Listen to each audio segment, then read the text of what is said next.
कि ठाकुर साहब के खानदान में बरसों के बाद बेटी पैदा होने की खुशी में सारे गांव वालों को हवेली में भोजन का न्योता दिया जाता है। बहुत दिनों के बाद ठाकुर साहब के घर में एक बेटी पैदा हुई है। अरे बहुत दिनों के बाद नहीं, 3 पीढ़ियों के बाद बेटी पैदा हुई है। आज हमारी लाडली राजनंदिनी 1 साल की हो गई है। आपकी कमी को तो हम पूरा नहीं कर सकते, लेकिन हमें कसम है आप दोनों की कि इसके जिंदगी में हम कोई कमी नहीं होने देंगे। इसके पहले सालगिरह पर इसे आशीर्वाद और हमें शक्ति दीजिए।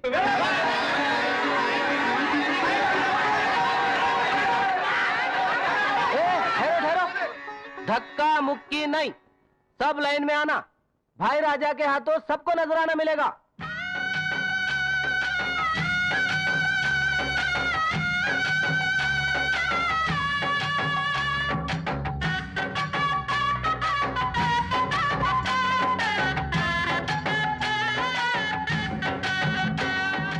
क्यों हरिया, बस? हाँ भाई राजा।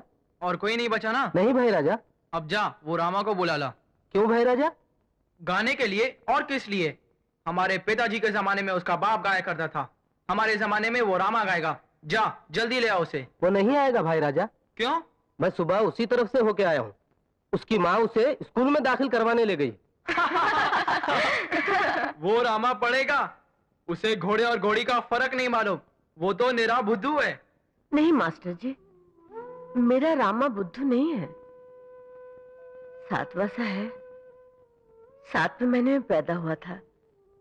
इसके सिवा उसमें और कोई खोट नहीं है। बहुत भोला है बेचारा। मिट्टी और सोना उसके लिए एक जैसे है। आप मेहरबानी करके उसे अपने स्कूल में दाखिल कर लीजिए। मैं तुम्हारी पीड़ा समझता हूँ रामा की माँ, लेकिन उसे इतने छोटे बच्चों के बीच कैसे बिठाऊं? जब रामा के बापू जिंदा थे, मैंने उनसे कितनी बार कहा कि रामा को स्कूल में दाखिल करवा दो, लेकिन उनकी भी जिद थी।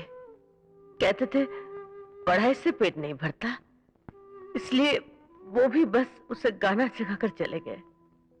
आजकल तो खून पसीना बहाकर भी पेट नहीं भरता, भला गाना गाकर पेट कैसे भरेगा? रामा, ए रामा, चल तुझे भाई राजा ने बुलाया। मुझे? हाँ, आज राजनंदिनी का जन्मदिन है ना, तुझे गाना गाने के लिए बुलाया। गाना गाने के लिए? हाँ। चलो चलो चल, चल, चल। देखो सावित्री बहन, अगर तुम चाहो तो हवेली की तरफ से बच्चों के लिए जो दोपहर का खाना आता है, उसमें रामा का इंतजाम भी। नहीं नहीं मास्टर जी, घर में भगवान का दिया सब कुछ है। मैं तो ये उम्मीद लेकर आई थी कि रामा थोड़ा बहुत पढ़ना लिखना सीख जाए तो दुनिया में अच्छा क्या है बुरा क्या है ये समझने के लायक बन जाएगा। लेकिन आप भी क्या कर सकते हैं, ये तो मेरी बदकिस्मती है। नमस्ते। अरे रामा को तो मैं यही छोड़ के गई थी। रामा? हवेली से बुलावा आया था, वो गाने के लिए गया है। आज भाई राजा की बहन राजनंदिनी का जन्मदिन है ना। यानी मुनाफा दुगना हो गया। बड़े भैया, शास्त्री जी आ गए। आइए शास्त्री जी आइए, हम आपका ही इंतजार कर रहे थे। आयुष्मान भव, फूलो फलो, दिन दुगनी रात चौगनी तरक्की करो। शास्त्री जी, राजनंदिनी 5 साल की हो गई है। अब हम उसे स्कूल में दाखिल कराना चाहते हैं। आपने कहा था कि जब राजनंदिनी 6वें साल में जाएगी तभी आप उसका पूरा भविष्य बताएंगे। इसलिए आपको कष्ट दिया है। आपका संदेशा आते ही मैं समझ गया था भाई राजा।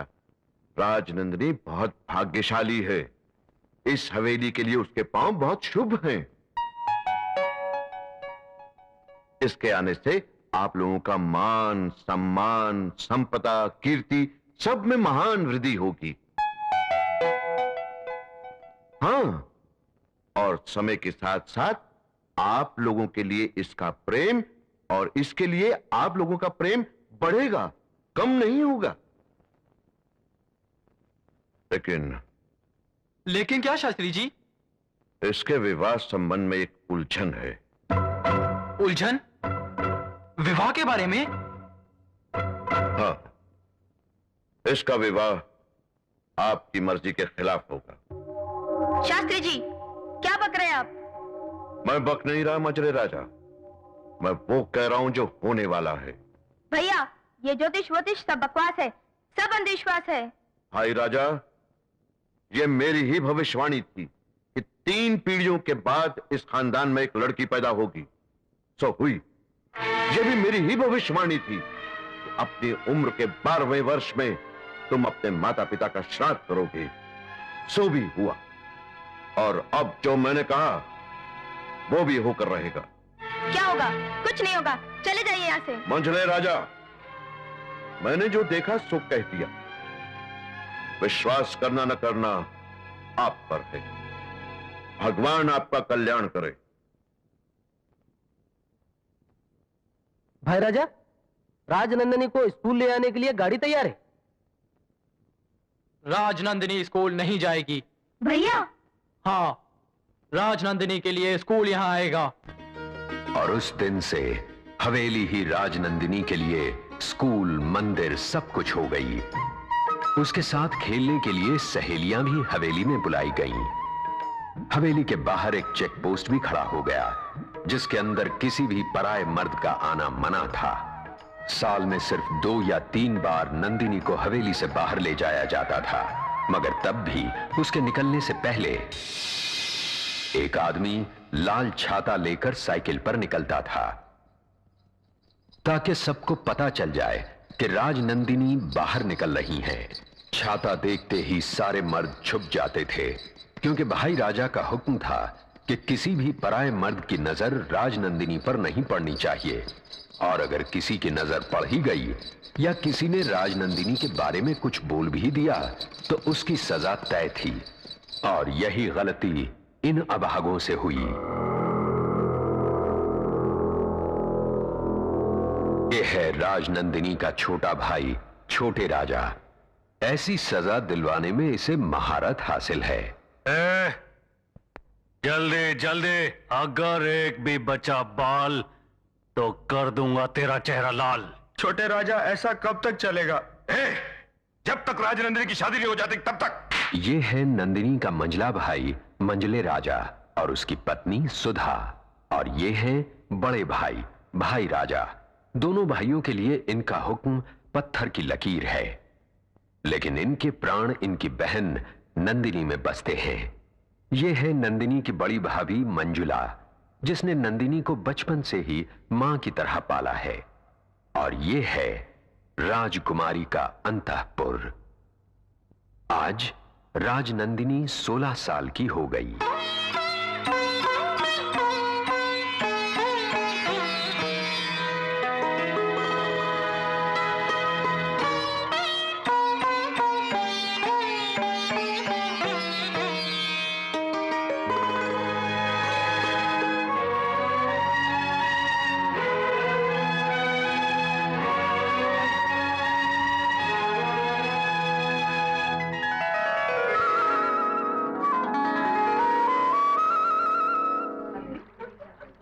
सावित्री, ओ सावित्री, अरे कहाँ हो भाई? बाहर तो आओ। अरे क्या बात है, सब एक साथ? लोग ठीक कहते हैं सावित्री, तेरे को तो कुछ कभी पता ही नहीं चलता है कि इस गांव में कहाँ और क्या हो रहा है। अरे आज भाई राजा की बहन का 16वां जन्मदिन है, समझी? अच्छा, भाई राजा का हुक्म है, गांव में आज किसी के घर चूल्हा नहीं जलेगा, सभी का खाना वहीं पर है। चलो चलें। आप लोगों को तो पता ही है, मैं किसी शुभ अवसर पर नहीं जाती। तू बड़ी रहमी है सावित्री, विधवा औरतें किसी शुभ अवसर पर न जाएं, ये आजकल कौन मानता है? कोई तेरे जैसी नियम पालने वाली नहीं है। मेरे दुर्भाग्य की तुलना दूसरों से क्यों करते हो? जाइए आप लोग। अच्छा चलो। हाँ चलो तो।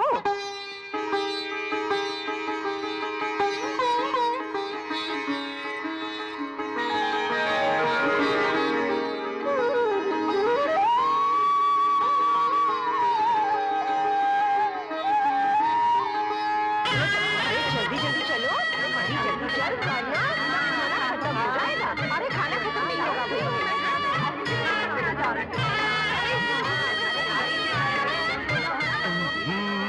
एक मर्द आ रहा है। अरे किसने छोड़ा इसे अंदर? अरे ये तो इस हवेली का बावर्ची रघु है, रघु। तुम लोग मेरा रास्ता रोक के क्यों खड़ी है बुढ़िया? ए, तूने बुढ़िया किसको बोला? अरे तुमको बोला। मेरे को? तेरे को हम बुढ़िया जैसी दिखाई देती है क्या? मेरी दिव्या भारती, तू तो मुझे कुंवारी कन्या दिखाई दे रही है।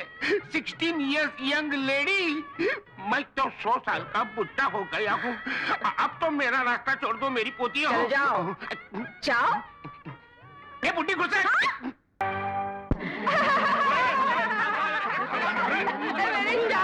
मेरी शादी होगी। मेरी शादी कब होगी? क्या हो रहा है उधर? महाराजा मेरी शादी कब होगी? मेरी शादी करा दो ना। इसे खाना खिलाकर भेज दो। शादी शादी। तू इस बावर्ची के नौकरी से हजामी अच्छी है। ये औरतें हैं मुसीबतें। कोई पुलाव मांग रही है तो कोई चिकन मांग रही है, कोई हलवा मांग रही है तो कोई मटन मांग रही है। कसूर इन औरतों का नहीं है, कसूर है इन हाथों का जिन्होंने अच्छा खाना बनाया। आज मैं ये हाथ काट के फेंक दूंगा। बबलू गुरु चक्कू लाओ। बोलो गुरु, कहाँ से काटूं? यहाँ से ही। यहाँ से? अबे फुकनी के मेरा पत्ता काट देना चाहता है, मेरा हाथ काट के। चल जल्दी जल्दी से मुझे सामान दे दे। बोल। आहिस्ता बोल। तेल दे। तेल। प्याज दे। प्याज। मिर्ची। हाँ मिर्ची ले। चिमटा। जल्दी दो। अबे उबले हुए बैगन, तूने मेरे हाथ का ऑपरेशन कर दिया। मैं तुझे जिंदा नहीं छोड़ूंगा। हटाऊं तुझे मैं।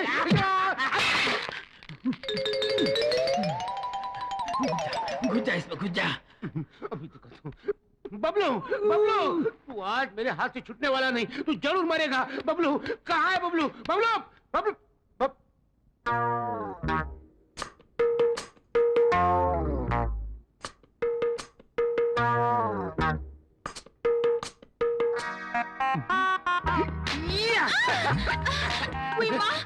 ये पिछवाड़े में कौन सी पछाड़ है? ये पछाड़ नहीं, ये तो रस की फुहार है। शादी के बिना सब बेकार है। अरे अपन तो अभी तैयार है। हाथ छोड़। मुँह तो इधर मोड़। चल हट। ये क्या कर रही हो धोबन डार्लिंग? पहले मंगलसूत्र तो डाल, तेरी जिंदगी संवार दूंगी। पहले एडवांस में पप्पी देना। ना बना। मैं तो चली तो बिगाड़। अरे मैं तो तुझे छोड़ूंगा नहीं, पहले दे देना। नहीं दूंगी। मुझे चाहिए। नहीं मिलेगा। मैं रुक जाऊंगा, रुक जाऊंगा, रुक जाऊंगा। तो रुक जाओ, रुक जाओ, रुक जाओ।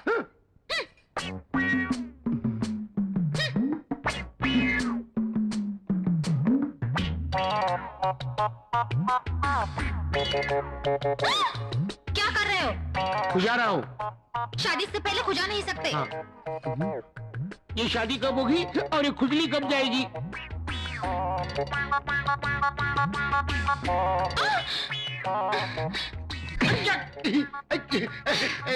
तूने क्या किया? तूने मुझे मारा क्यों? तो तूने खुजाया क्यों? हाँ, मैं मेरा खुजा नहीं सकता। तू तेरा खुजा सकता है लेकिन मेरा नहीं खुजा सकता। हाँ तेरा। लेकिन मैंने तुझे कब खुजाया? वाह रे वाह, तूने मुझे 2 बार खुजाया। 2 बार? हाँ। जिंदगी में इतनी बार ट्राई कर चुका हूँ, अभी तक एक बार भी नहीं खुजाया। तुम झूठ। नहीं झूठ बोल रहा हूँ। अरे तू डांस क्यों कर रही है? क्या हुआ? कोई कीड़ा घुसा है अंदर। कीड़ा घुसा हुआ है।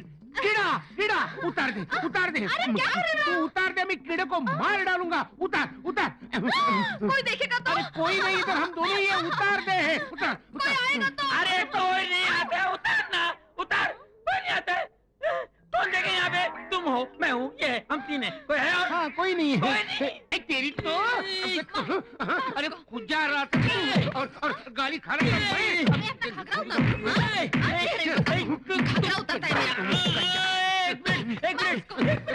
एक मिनट। वो कॉकरोच मिल गया? उतार, उतार, उतार, उतार।